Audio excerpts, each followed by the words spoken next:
Suku Sambas adalah suku bangsa asli Kalimantan yang berbudaya Melayu, sehingga penduduk setempat menyebutnya suku Melayu Sambas.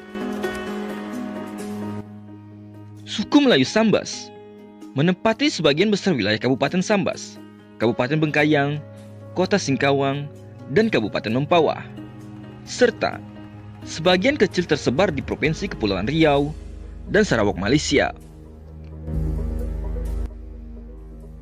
Berdasarkan pola migrasi di masa lampau, suku Sambas masuk dalam kategori Melayu tua atau Proto-Melayu. Sama halnya dengan suku asli Kalimantan lainnya, seperti suku Dayak, suku Melayu Kalimantan Barat, suku Banjar, suku Kutai, suku Pasir, suku Berau, dan suku Tidung. Pada awalnya, Sambas bukanlah nama suku, akan tetapi nama tempat atau wilayah dan nama kerajaan. Seluruh masyarakat asli Kalimantan sendiri sebenarnya adalah serumpun. Hanya saja, permasalahan politik penguasa dan agama yang menjadi jurang pemisah antar keluarga besar ini. Mereka yang meninggalkan kepercayaan lama akhirnya meninggalkan adatnya karena lebih menerima kepercayaan baru dan berevolusi menjadi masyarakat Melayu muda, khususnya Islam. Sedangkan yang tetap teguh dengan kepercayaan lama disebut dengan Dayak. Pada awal terbentuknya, kepercayaan utama suku Sambas adalah Kaharingan dan Hindu Majapahit, seperti suku asli Kalimantan lainnya.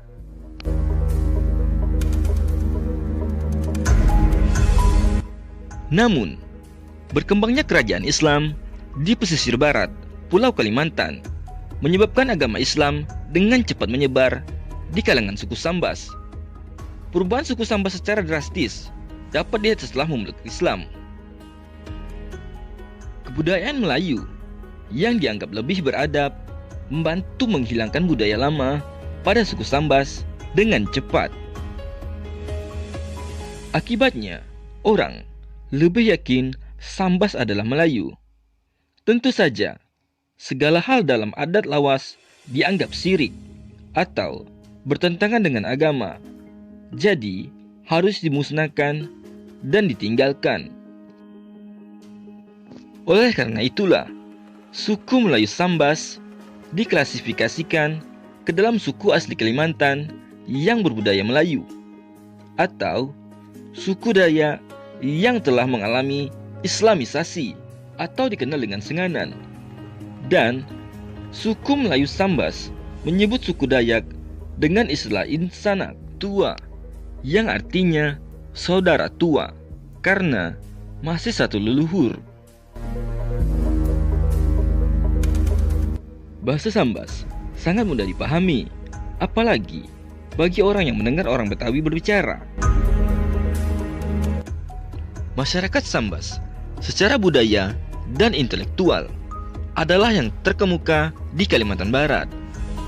Pada masa kerajaan Islam, yaitu Kesultanan Sambas, masyarakat Melayu Sambas juga terkenal sangat agamis, yang paling terkemuka di Kalimantan Barat, sehingga sempat disebut sebagai Serambi Mekah, Kalimantan Barat.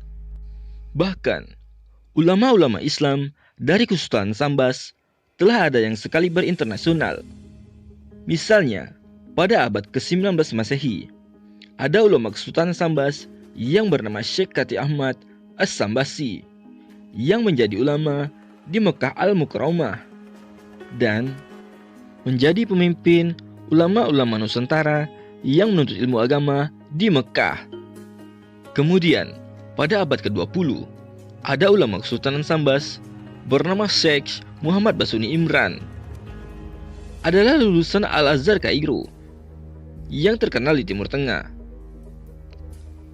Jejak kejayaan Islam di Sambas masih tampak pada sekitaran tahun 80-an, di mana kori-kori Sambas cukup mendominasi dalam wakil Kalimantan Barat di tingkat nasional dan internasional.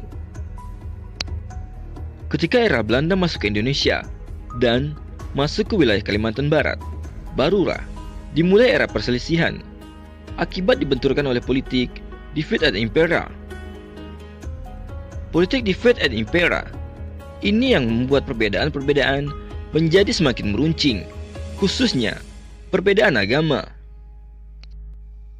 Sejak masuknya Belanda, sebagian besar orang Sambas telah beragama Islam, sehingga sulit untuk dikristenkan oleh misi dari Belanda.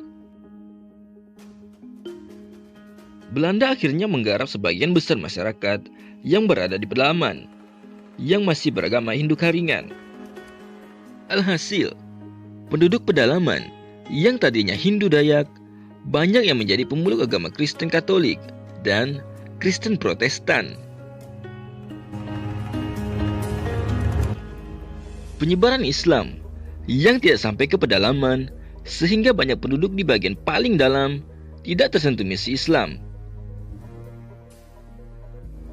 Tetapi sebaliknya, tersentuh oleh misi Kristen Katolik dan Kristen Protestan. Hal itu dapat kita lihat dari era 60-an sampai 90-an. Banyak orang Dayak beragama Kristen yang memakai nama bernuansa Islam. Artinya, pengaruh Islam telah masuk, namun tanggung. Sebagian besar hanya pengaruh Islam saja yang masuk, namun tidak sampai kepada masuknya keyakinan Islam dalam budaya Dayak pedalaman, sehingga batallah orang Dayak menjadi Melayu, seperti yang terjadi pada Dayak-Dayak lainnya yang telah masuk Islam dan mengubah identitasnya menjadi Melayu.